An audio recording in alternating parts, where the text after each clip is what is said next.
NASA and the Russian space agency Roscosmos have announced a new partnership for human exploration of the moon and deep space. In other words, NASA is most likely going back to the moon, and probably going to Mars, all with the help of the Russians. Or so the two outfits claim. The move to partner with Russia on manned missions to the moon, and from there to making the big jump to the Red Planet, came as NASA continues to flesh out ideas for the deep space gateway to Mars. The mission is intended to send astronauts to cislunar space by the 2020s and Mars by the 2030s, the idea being that orbiting the moon will help astronauts and cosmonauts get cozy with venturing into deep space. A crewed mission to the moon and ultimately deep space would likely involve NASA's gigantic new Space Launch System rocket and the Orion space capsule, along with the construction of a mini space station. This plan challenges our current capabilities in human spaceflight, and will benefit from engagement by multiple countries and U.S. industry, NASA officials said in a statement. So, there are a few things that are remarkable about this. For starters, it's worth remembering that the space race really got going because the United States was directly competing with Soviet Russia on just about everything, including who could get rockets and men. Specifically, in the case of the United States, blasted into orbit first without said rockets blowing up.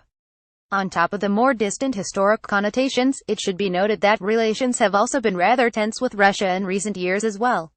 In a burst of thriftiness after the space shuttle was retired, the Obama administration opted to start paying to hitch rides with the cosmonauts to the International Space Station. That was fine, as long as everyone was getting along, and a bit of a problem when Russia and the United States clashed, and that was the only sure way to get to the ISS. Astronauts and cosmonauts like to emphasize that politics has no place in space travel, but it's well nigh impossible to avoid noticing that politics is laced all through this issue. Which brings us up to the most recent deal. The plan to work together and build the deep space gateway to Mars and the rest of the solar system is great in that in a world devoid of politics, it would actually lead to a couple of powerful countries combining forces to do some incredible work and make important discoveries. It would all be very Star Trekian, exploring strange new worlds, etc. However, we're talking about a pair of countries that have been clashing and vying for influence in various spheres of the world for decades, without any signs, based on, say, recent U.S. election meddling revelations, that it's stopping anytime soon. The idea that Russia and the United States, or even the Russian Space Agency and NASA, which is a slightly more nuanced relationship, can get along on enough fronts to actually work together to build this project is optimistic at best. Now the Mars jump, which is currently predicated on making cislunar orbit a regular occurrence, is being built on a deal with the entire reason NASA was created in the first place.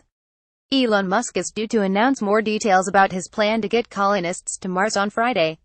Based on this new deal with Russia, those who really have a hankering to get to Mars anytime soon may want to start focusing on what Musk has planned. Oddly enough, his one-way ticket to Mars is looking like a much better bet than waiting to see how things pan out between Russia and NASA. Agency Escaneta Journal.